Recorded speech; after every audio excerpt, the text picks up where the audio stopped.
Hello everyone, in today's video I'll show you on how you can use VS Code with Google Collab. Now it's going to be extremely simple. The first thing that you want to do is to just head over to Visual Studio Code, and from here navigate through the extensions tab.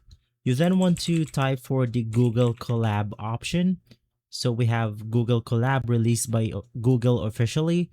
You just want to click on install. And as you can see in here, we could connect notebooks to our Collab servers.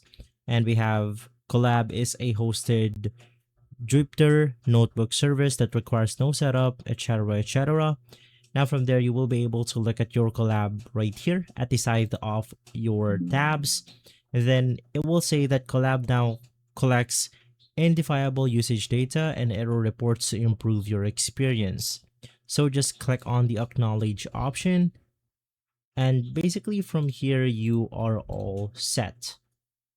So if you click on file, new file, we then have the Jupyter notebook. So just click on it. This is basically the file for Google, and we could simply generate. We could click on the collab option, which opens up the collab web where we could browse our projects. Click open. And here's the Google Collab option. So you could do a lot of things for Google Collab, and basically from there you are good to go.